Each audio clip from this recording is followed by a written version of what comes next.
Hello, and thank you guys so much for joining this live stream here for Sunday Night Football. What a crazy day of football it has been across the board. I mean, we've seen some upsets. We saw some crazy things. If you play fantasy football, you definitely know that there are some crazy things that took place. But here we go at the start of the Chicago Bears and the Los Angeles Rams here to get things kicked off here. And the Bears are going to be returning this. And what a return this seems to be, out to about the 35. He's still running the 40, and he's almost at midfield to start off and give the Chicago Bears a spark to start off this game. This is going to be an exciting matchup here. You get to see the front four of the Los Angeles Rams in this one compared to the Chicago Bears offensive line. That unit is going to be the X factor in this game, I feel. If they can give Andy Dalton time to let his playmakers make plays, you definitely want to get the ball into Allen Robinson third hand. You definitely want to make sure that you get David Montgomery going. Those are going to be key for Chicago if they're going to be able to come out there. But they're going to have to be quick passes, get the ball out there quick, and let's see what they're able to do with it. But certainly that's going to be the challenge ahead of them, and what a challenge it is. Meanwhile, Andy Dalton's looking to throw, and he throws. It's about a completion of about, say, 5 yards on the play, 4 yards. That'll be 2nd and 6. Azure Shack, thank you for getting the chat started. What's going on? I know that you're rooting for the Bears here. I'm giving you your final score projection. But, yeah, he says bear down. Meanwhile, it's 2nd down and 6. Andy Dalton hands it to David Montgomery. Montgomery's going, and, man, he's got some burst to him. Look at here. He could go all the way, but he's out at the 10-yard line. David Montgomery, some fantasy owner out there somewhere, is extremely excited about that one. And Mike says, can you please make sense of today? Mike, I'm right there with you. I thought about you when I saw Buffalo lose to Pittsburgh. That was a surprise. I did not expect for that to happen. But then my own team lost to the Dolphins. But the Houston Texans, they surprised me. They came out strong. But, guys, I started Aaron Rodgers on my fantasy football team today, and you talked about a mistake. What a mistake. It's one thing if you don't want to play out there, but don't sacrifice the team. Meanwhile, it's going to be Williams, and he's going to be lucky to pick up maybe a yard, possibly 2. But, yeah, I love the way that the Bears are coming out with that energy right now. They want to go out there and establish a tempo. They know that they are huge underdogs in this one, but you know what? That's not going to stop them. They have that mindset where they want to continue to go. But, man, Mike, I wish I could make it make sense, man. Aaron Rodgers just stunned my fantasy football team. Stunned them. Didn't even give me 3 points today. I am shocked. Ashak says the Texans are 1-0, and Tyrod played incredible. He really did. But that tells me the Jaguars are going to be in for a very long year. It's looking like they're going to be in for some trouble. Meanwhile, is that Justin Fields in the game? Am I seeing things? And that looks to be a gain of about, it's going to be 3rd down coming up. So, yeah, they had Justin Fields come in the game. I love it. Absolutely love it. That goes to tell me that Matt Nagy really wants to win this game. And what a nice throw that was. What a nice throw, guys. But, yeah, Tyrod Taylor, he played today, guys. I wish I had him on my fantasy team. Meanwhile, 3rd and 1, Andy Dalton's up under center. They take the snap. Montgomery gets stuffed in the backfield. But there's a flag, so, yeah, that might have been movement on the offensive line first. Yeah, false start in the offense. I say put Justin Fields back in. That's what I would do. Just because you have that mobility, that option to where, obviously, dual threat quarterback at this situation, you need to do something against this defense. You don't want to play to their strength. Let's see. Mike says that right area is an okay offensive guard. Bet. And he says, Mike says, reroute Bears up in here. Hey, exactly. Give me some final score projection, guys.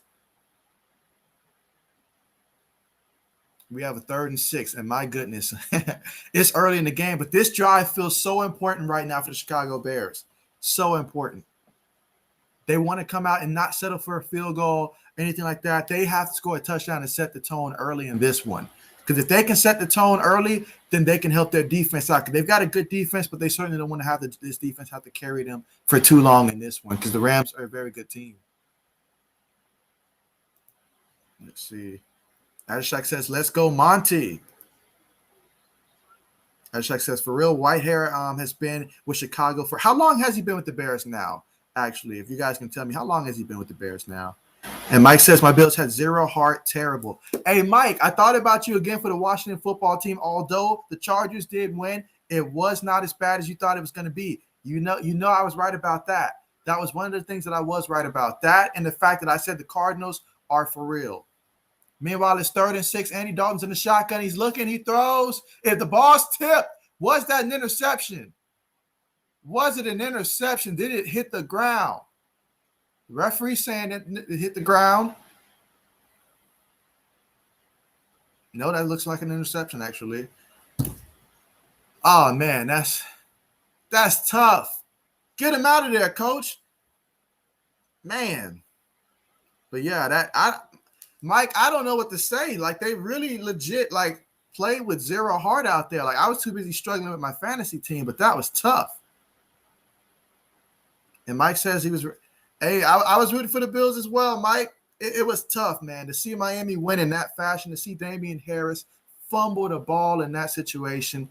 It brought back memories of last year against you guys when Cam Newton fumbled the ball. I was like, can we not get a break? But, yeah, that was a tough one to swallow. Tough one to swallow. Let's see. Mike says that Rodgers does not give a care. He really doesn't. He's out there throwing arm punts. Like literally when you just take the ball and you just throw it up there about 60 yards, let the defender pick it off and then try to tackle him to set up good field position. It was like an arm punt. It was crazy. Like he legit did my fantasy team no good. Now I've got to decide whether or not I'm going to try to get a good deal for him in terms of trading him. Because if he's going to play like this all year long, I need to get rid of him before his value goes down. Teddy, thank you so much for joining the stream. And you say the West is 6-0. Hey, them Broncos looked impressive. I did get to see some of those games and right there, but it was a very tough injury, though, what I saw for Jerry Jeudy, though, so definitely hoping the best for him. But that did not look too good right there. But, hey, the West, they were good. And then Kansas City with that comeback, that was exciting. That was exciting. As Mike says that Tyrod go off. Every time I look, it seemed like Tyrod – I know Mark Ingram – had a big day as well. You know, I started looking inside my fantasy football league to see if he was on the market or not, but apparently somebody stashed him away. But, yeah, he was having a good day. Tyrod, he looked good. From what I saw in the highlights, Tyrod looked good. I don't know what his stats was like at the end of the game, but he looked sharp. I'm not going to lie. He looked sharp out there. Ashak says that couldn't wait to put Fields in. I know, right? On the first drive, talk about a teaser. Talk about a teaser. And Mike says, screw it, just put Fields in and let's go. Eagles quarterback, great game. Shock it. And so, hey, I'm telling. Hey, the Eagles did have a great game. I will say that though. They dominated that one. I thought Kyle Pitts was going to have more of an impact, even though he's a rookie. I thought he was going to have more of an impact in that one. But man, talk about some shocking like things across the board today, guys. Like it really was. And Ashak says, JB, what are your thoughts on Aaron Rodgers? This is the worst Aaron Rodgers could have possibly played. Like he hurt my fantasy team. He hurt a lot of people because I mean, fantasy football aside, he missed too much time in practice to have any chemistry. And this goes to show why I always say, even if you guys played great the season the year before, that's why the offseason is very important to keep that chemistry going. And they didn't have that chemistry. They didn't have that chemistry at all. And he just looked like he just didn't care. He didn't care. He's just out there. He doesn't care. So Green Bay needs to really think about this. Meanwhile, Matthew Stafford throws it. Gain of about 8 yards. That's going to be a first down. But, yeah, Aaron Rodgers, that was bad. If we see another game like that, then they need to go ahead and consider what's the best alternative and probably seeing if there is a market still for him possibly. Because if he's going to play like this season, then Green Bay failed miserably in terms of what they could have gotten had they traded him away prior to the start of this season. And so, absolutely. Meanwhile, it's 1st and 10. The Rams are at the 32-yard line, their own 32-yard line, one back in the backfield. Right, they play fake. Matthew Stafford's looking. He throws it. He's got a man, and it's caught. And this is going to be at the 50, and he's still running. Nobody touched him in the end zone. That's a touchdown for the Rams, and that's Jefferson on the reception, and Matthew Stafford doing what he's been known to do throughout his entire career, and that's air it out. My goodness, guys. Wow. I can't believe it. I can't believe it, guys. Wow. What a drive. And Mike says, oh, he threw a Baker. Hey, Baker is throwing it up there, but yeah, Baker played pretty good for most of the game, most of it. And Nashek says, Waiter bears it up. Yeah, absolutely.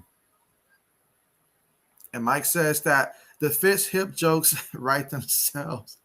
Oh man, that's tough for Fitz. But I think when Fitz comes back, he probably won't have a job because I think that Taylor Heineke guy, I think he's primed to come in and do great for Washington. And then by the time Fitz comes back, it's not even gonna be his job anymore. Because Washington, they'll tackle two things with this. They'll be able to see that he can pick up where he left off at last season. First of all, get some W's, and then they'll have their quarterback of the future as well. Or they'll at least know if they need to look for a quarterback next year, if that doesn't work out. Meanwhile, the Rams are going to go for the extra point. PAT is good right down the middle. So, yeah, these Rams, I know the Rams, they're excited. A lot of people excited to be down there for the opening game. And, yeah, what a play by their new quarterback, Matthew Stafford, in which, man, they gave up quite a lot to get him. But you guys saw Jared Goff today? I mean, I thought Jared Goff was about to bring the Lions back to actually tie that up for a second. I mean, they were getting onside kicks and stuff. It was crazy. Mike says we will pop some out. Absolutely. But, man, I'm highly concerned. That was a big loss to see for my Patriots, man. Like, this was a great prime opportunity to take first place in the AFC East, although early. But, man, that was tough to see. Very tough to see. And let's see. Mike says same problems, different day. No running back, no tight end, no cornerback. Edge rushers need time to develop.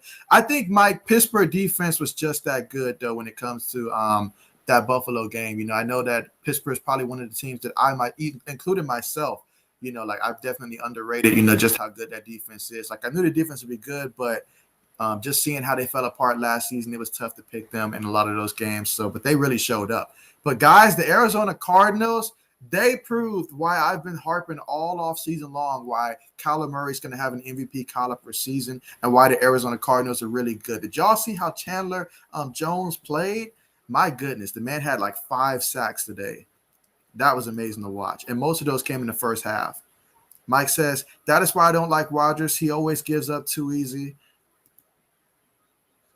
And then Siashak says that Aaron Rodgers is so petty. I wouldn't be surprised if he played awful on purpose. I could almost see that if he has like a deal in place with a team that he knows is going to acquire him, that can certainly use his services and put them in the playoff contention. But looking at how great, Teddy Bridgewater played today, I don't think the Broncos are that team. And if it's not the Broncos, if we're looking at teams that would possibly be potential suitors for him, we got to wait to see the end of the season. But yeah, he might want to get his act together. He might want to stop messing around down there in Green Bay and stop messing with my fantasy team. That'd be a good idea.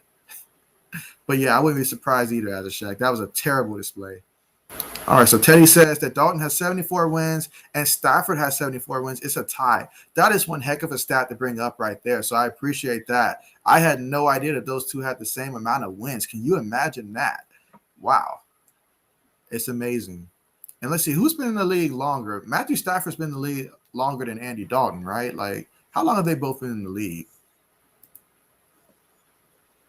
And Mike says, math question. So if Bills running back Singletary runs east for the 20 and running back Moss goes west and the Turtle leaves at 5 p.m., how long?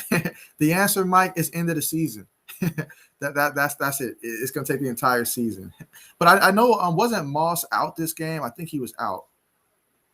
Meanwhile, the Rams are going to kick it off. Let's see if we can get another great return for the Bears. I mean, the Bears started off with so much energy, so it's just derailing to see the defense give up that type of touchdown. And that's about, the 24-yard line? But, yeah, I mean, they had a nice field position. I thought they were going to score. And then for Dalton to have the ball tipped and turn it over, that's why you should put Justin Fields in and run some type of RPO or just, give it to the back or just have that option. Something that he can use his mobility, because that wasn't it with what Andy Dalton did. Not that it was really his fault.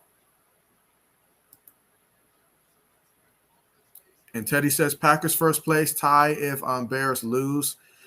Yeah, I mean, I will say this, though. The Vikings, they did lose as well to the Cincinnati Bengals. That was a surprise right there. Meanwhile, David Montgomery, he's running. He's looking to get the first. I love the way that David Montgomery is running right now. Like, they need to continue sticking with that.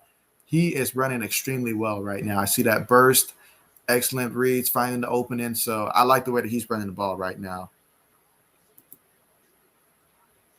And Mike says, good gosh, the Bears got no secondary. I hope that this is not foretelling for what we're going to see throughout the entire season. But my gosh, old dude was open. Jefferson was real open. And Ajashak says, yeah, well, I will say this, Ajashak, at least you can get some of those defensive back jerseys now a lot cheaper. Andy Dalton's looking to pass out the shotgun. He throws it, and that is a gain of about 7 yards. Allen Robinson on the reception. I know Robinson's looking to have a big year this year, especially with another contract year. You know he wants to have a huge year this season for sure. And Ajashak says that their secondary is terrible. That's not good news, Ajashak. That's not good news at all. Because right now, the way that secondary look, I mean, I could picture how Detroit looked today. It's not looking too good. Nice completion across the middle, gain of about 8 yards on the play. And Andy Dalton with that completion with a first down for the Bears. And Teddy says the Elite West goes 7-0. 7-0. And he says the Raiders beat the Ravens. And you know what? I actually projected that the Raiders will beat the Ravens, and I know that Lamar's going to have a big night. And believe me, the one team that I have that hasn't lost in fantasy football, I am really hoping that's not the case. But Lamar, he can be superb tomorrow.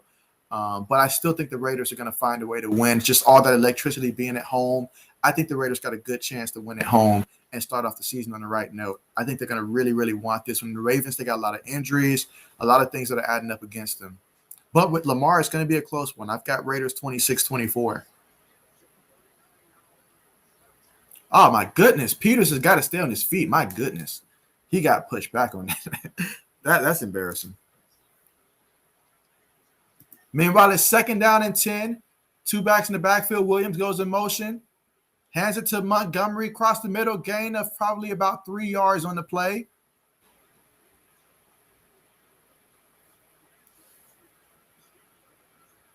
All right, 2-yard gain. So that's going to bring up 3rd and 8.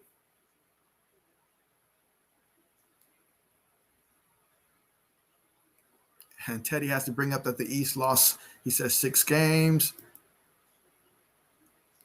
And Teddy overpowered. He did. He really did. Let's see, 3rd and 8. Andy Dalton in the shotgun. Let's see if the Rams are going to generate any pressure.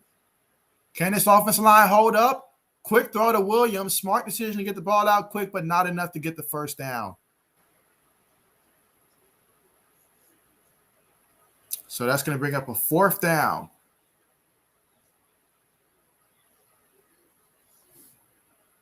And let's see, Mike says that he called the Cardinals game a toss-up. 2 great teams. Did not think the Eagles would win so big. I didn't think so either. I thought the Falcons would still generate more points. I don't know what went wrong there, but the Falcons generally put up points. I know there's no Julio this year, but that wasn't a problem last year when he was hurt. He's always hurt. It's 4th and 4, and Andy Dalton seems like they're going to be going for it with the Bears. Let's see if that's going to be the case. They actually snap the ball. He's looking. He throws it, and it is incomplete. And that's going to be Rams ball. All right, definitely hoping that the Bears offense can get going here. We definitely want this game to stay within reach. We don't want anything to get out of hand too quickly. So, but yeah, those are plays you got to make. Plays you got to make. But yeah, Mike says he called the Cardinals game. Yeah, absolutely. I did pick the Titans, although I thought it was going to be a close one since they were going to be at home. I didn't think they were going to get beat like that. But, Arizona made me feel so much better about my picks throughout the offseason. I know I spoke with, guys like Jay and the Bay. I love his channel, and I was telling them I think that the Cardinals are going to be a real threat in that division. Obviously the Seahawks are there, the Rams are there, 49ers. But, yeah, I think the Cardinals are going to be a real contender in that division. And Nashak says it started so good but ended so terribly. So terribly. Nashak says, I swear Bears got to pay A-Rod before he leaves. Hey, the way he's playing right now's the time to pounce. Now's the time to pounce. But I don't know. The way that y'all secondary is looking right now, I just don't know. And so Mike says, where's my guy Quinn? And so Quinn, let's see.